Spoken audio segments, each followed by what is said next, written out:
welcome back to the channel. Thanks for stopping by again. One of the main motivations to moving this channel to a slightly different topic, not just the Morse code practice, but moving to amateur radio, GMRS, emergency radio communications, was the bad storms that came through in September 2024 here with Hurricane Helene. Extremely strong winds, lots of flooding over western North Carolina and East Tennessee, and amateur radio really showed its usefulness and necessity for a lot of people because it was the only means of communication many had. At least in the initial part of the storm, and even now, there are areas where they're just communicating via either GMRS, ham radio, or Starlink, and it's going to take a while for them to rebuild. But one of the things that I've wanted to take a look at on this channel is some of the different services that you can get into when you've got your amateur radio license. And one of those is Skywarn. And I'm taking this one on first. I was reminded this evening the local Skywarn net was running, and heard it on the local repeater, and I thought, you know what, this is a good time. Let me go ahead and mention this one, because Skywarn started in the 1970s. It's associated with the National Weather Service, and there's a 2-hour training class that you will learn how to identify different kinds of clouds, what the storm development looks like, how to report winds, how to estimate wind speeds, how to estimate the size of hail for reporting purposes, how to spot tornado formation, weather safety. They don't want you to risk your lives to do this. You don't want to go out and chase the tornadoes. That's not what this is about. But this is about getting observations from people across the area that's affected by a storm to get feedback on what's actually happening in real time. Doppler radar is great, satellite is great, they're great tools, but it's hard to be any better than having boots on the ground and having people reporting from the field saying, okay, we've got quarter-size hail coming down right here at this location now, and the storm looks like it's heading east at, about this speed. And so Skywarn is an important part of the feedback loop that the National Weather Service has to then put out the warnings and the statements on the weather band. And so it's a great program. There are about 400,000, give or take, Skywarn spotters nationally. And what I've found is in Tennessee, we're split up into districts. I think there are about 7 districts throughout the state. One district will cover a number of counties.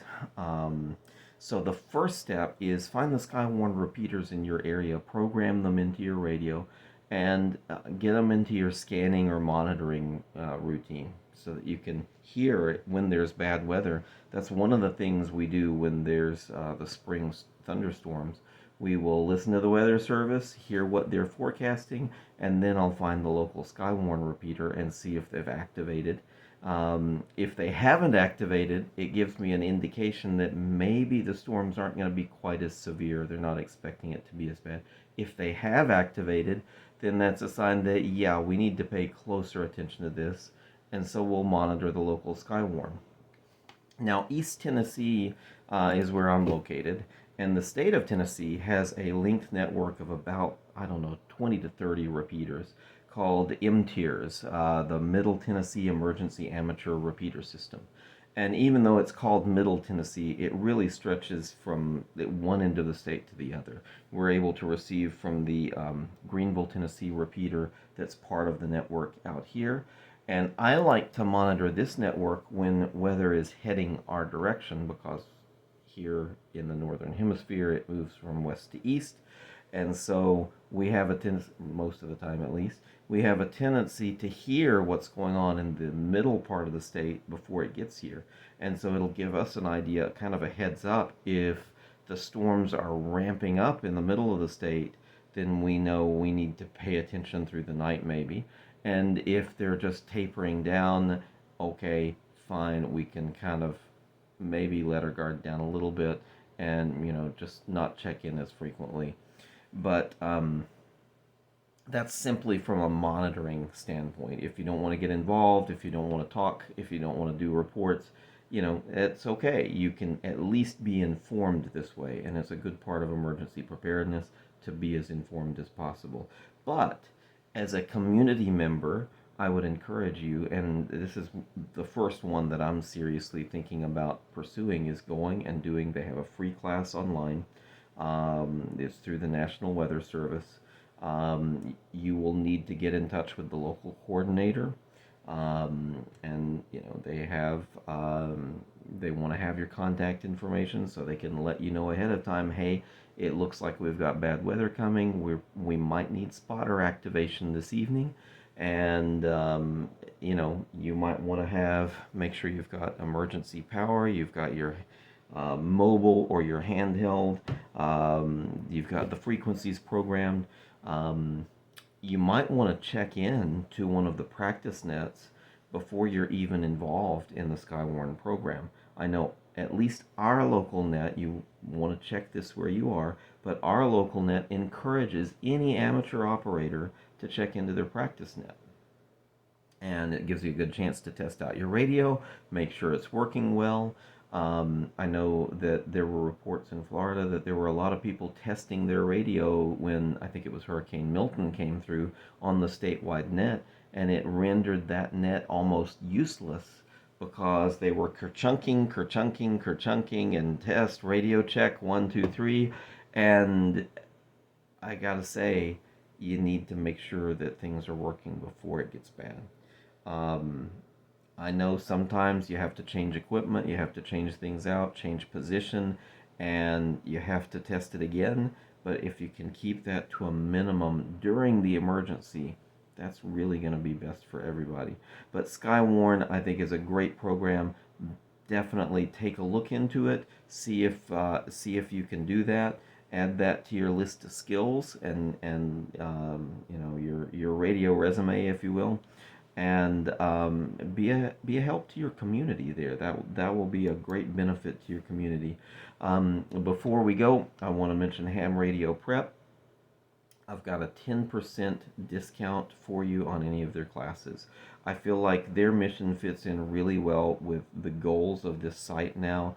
That I want people to upskill. I want them to raise their skill level with the radio to the next level. It's skill up. And if you're never been licensed, if you have been licensed, but you want to go to general, you want to go to extra, they have courses for technician, general, and extra over there. They also have Emergency Communications 101, which is a really good course. I'm really interested in this course. They have an HF masterclass for those that haven't used the high frequency bands, shortwave bands before. That would be an interesting one too. And then they also have a Baofeng Basics course. Hey, you just got this radio because you heard, hey, I need a Baofeng radio so I can hear what's going on in my area. But they're not quite, you don't just cut it on and you're good to go. You got to figure out a few things first. And so this basics course is a good choice too if you're in that boat. And so if you used our coupon code, you're going to get a good 10% discount over there. And our code is RadioComms, RadioComms. And if you enter that checkout, you get 10% discount. I do get a commission if you go over that way. And so if you do, thank you very much. I appreciate that. But I highly recommend it because it really fits with the idea of upping your skill level. And so please check them out. And thank you for checking us out. Be sure to come back by, save this video, share it, subscribe, like it, comment. Let me know below if you have had experience with Skywarn. Let me know. If there are other services, I know of a number of others that I'm going to highlight, but give me a list of other services you'd like to hear a little bit more about.